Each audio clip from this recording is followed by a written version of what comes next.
Alright, so I've been using Magrail for just over a month now, and I think it's fair to say I've gotten pretty good at it. Now, since day one, I've been asked to do a Magrail tech guide. So, here is the PARKOUR Reborn Magrail beginner guide. I'll be teaching you some of the most essential techs and some tips on how to use them together, and yeah, let's get into it. P.S. I'm hosting a bunch of giveaways on my Discord, so make sure to join that. And don't forget to subscribe because we're almost at 1,000 subscribers. Now I have big plans for this milestone, so stay tuned. Alright, so we're starting off with the basics. If you already know what Magrail does and you aren't brand new to the game, then you can skip this part. Now first of all, you're obviously going to need the launch rail too. If you don't have it for some reason, then go check my guide on how to get it. Alright, so what does launch rail actually do? Well, it has two functions, you can call it. The first one is when you want wall running. If you go up to a wall and press your augment, it does a little bounce. So this bounce, I'm pretty sure it does conserve your momentum. If you're going fast and you bounce, it can keep your momentum, which is nice. Now the second function is using your augment when you wall run. Now what this does is, I'm pretty sure it's 45 degrees. So from straight all the way down, you can launch yourself really quickly.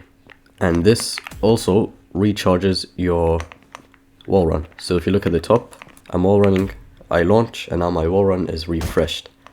But this does not mean you can wall run twice on the same wall. Now before we get into the main guide, I cannot stress how important this is because I've seen most people get this part wrong. But basically, this is a difference between a wall bounce and a wall boost.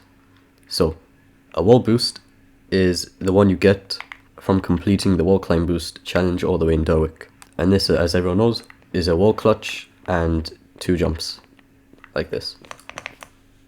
Now a wall bounce is when you don't wall clutch and you only enter and exit your climb. So it should look like this.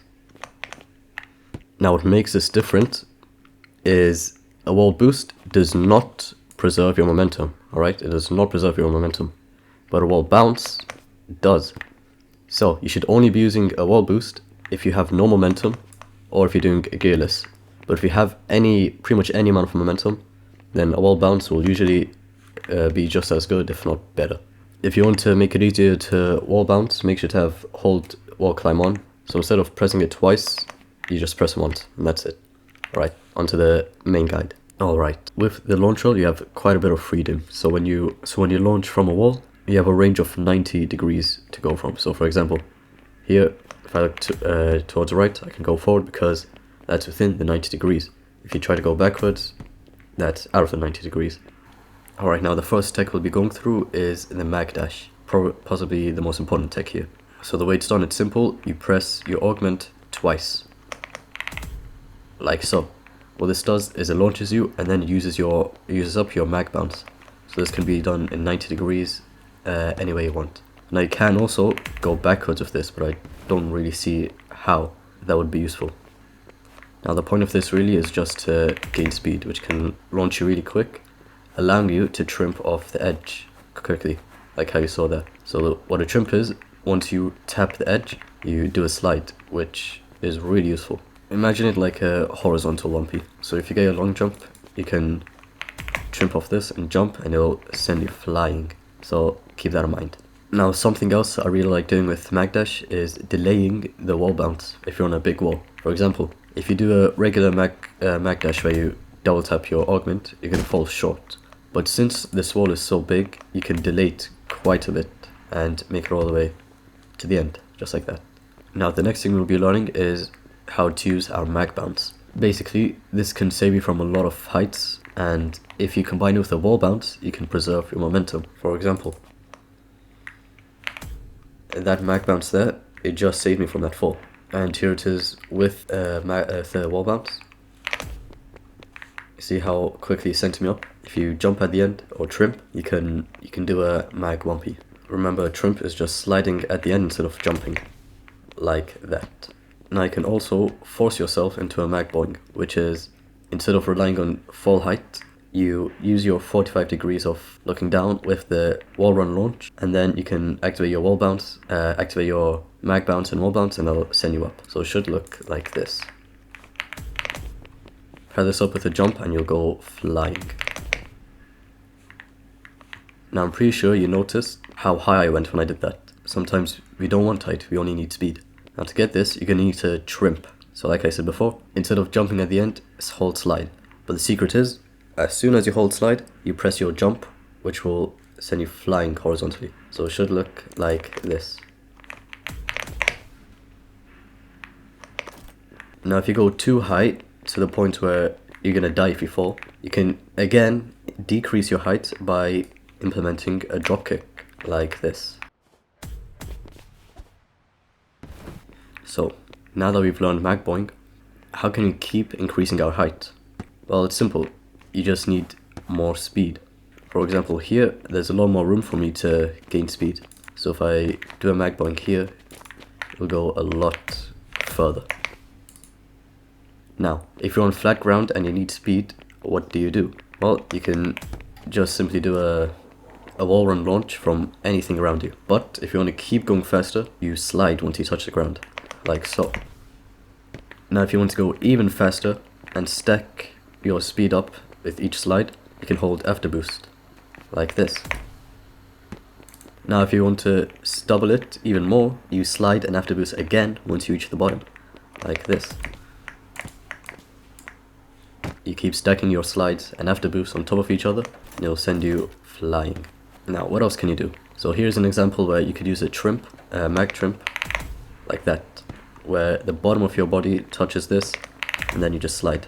And then from this you can do another long jump, after boost, anything you want. Another useful tech is the mag pogo, which you might not use as much, but it's handy to know. So what this is it's activating the coyote time when you touch the ground. For example, if you do a regular pogo, like so, that's double jumping off the ground.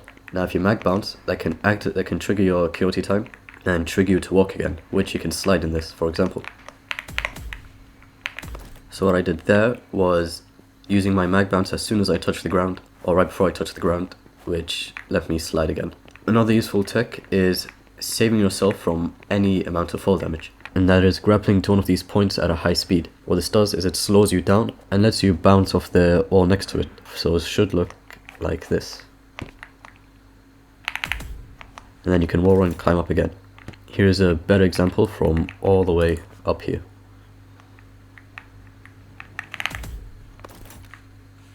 Another example is when it's floating around like this, you can fall underneath it, grapple up, and that should save you from fall damage.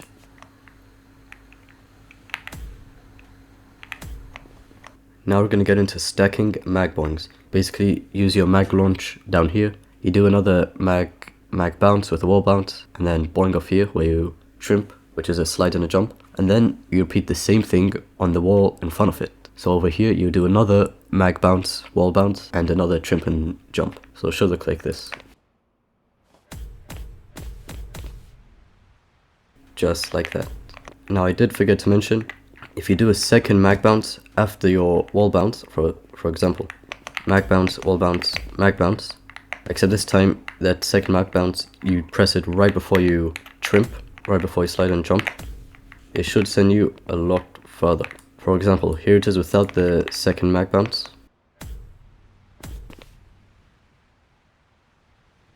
And here it is with the second mag bounce.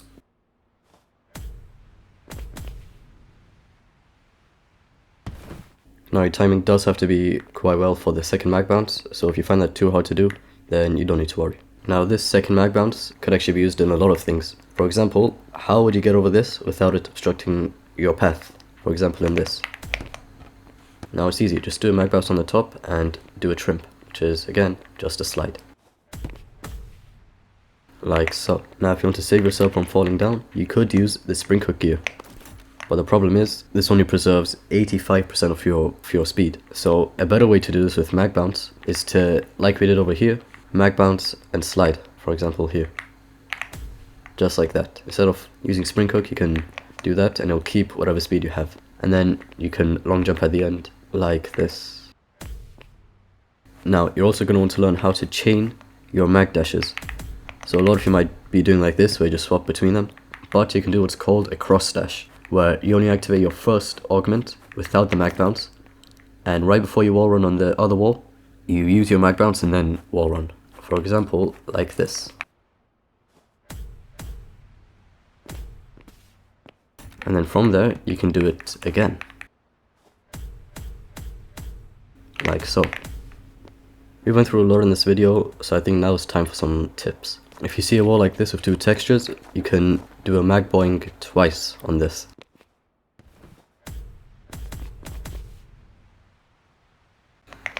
Like so. When using your wall climb bounce, if you flick your camera to the side, it can give you a slight height boost, which can be useful when you have a lot of speed, such as here.